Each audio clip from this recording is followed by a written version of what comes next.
What is positioning? So, today we're gonna learn what is positioning. Oh, product positioning. That's my favorite topic. I know what it is to placing the brand on shelf, and making it available in shops, where our customer can buy it easily. Stop your guessing habit, will you? No. Product positioning is doing something with the product. Stop it, please. Okay.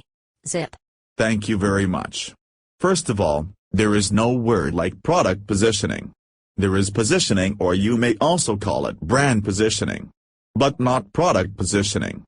Let's start discussing from real issues marketers are facing, related to positioning concept, so that we can also understand the importance of positioning. Go ahead, Eric.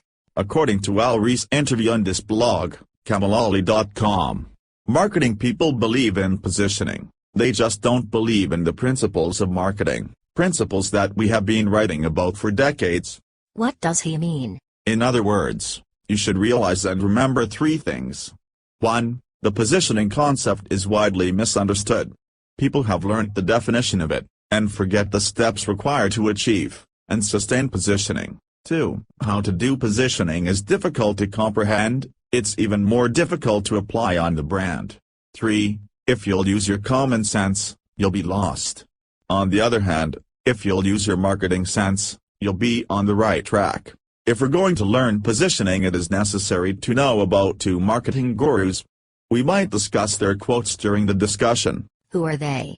They are the fathers of positioning concept, who coined this term. Those were two marketing strategists and world's top marketing gurus, Al Rees and Jack Trout. Positioning creates a specific perception of the brand in the specific category. For example, in America, what is the name of the safest car? It's Volvo. So, in consumers' mind, Volvo has a perception of safety. This is a task of positioning, to put a perception in the mind of consumer or prospect. So, positioning of Volvo has been created by putting the perception of safety in the mind of consumer. Now, Volvo is famous for safety, not for speedy car, good driving or luxury car. But what if the competitor wants to develop the same positioning? In this case, safety? Good question. Here's the rule of thumb. When we talk about competitor, differentiation comes in. Positioning is built through perception, and competitor is engaged through differentiation. Combine them, and you will have the definition of positioning. So, what is positioning?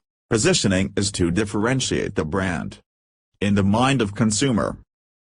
That means, the perception of competitor's brand has to be different from the perception of our brand? Yes, if our competitor's brand positioning is safety, we have to choose different positioning, like luxury car.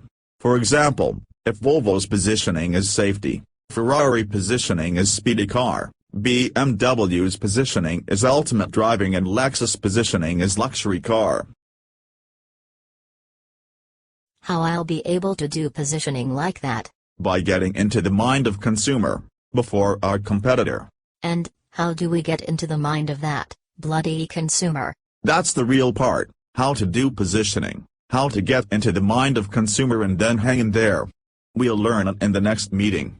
For today, here are two Camel's bonuses. 1. Positioning is what you do to the consumer's mind, not to the product. 2. It is a process to cope with major competitors. Click like or subscribe to CamelOlly.com to get episodes and updates. World's only marketing cartoon video series by CamelOlly.com.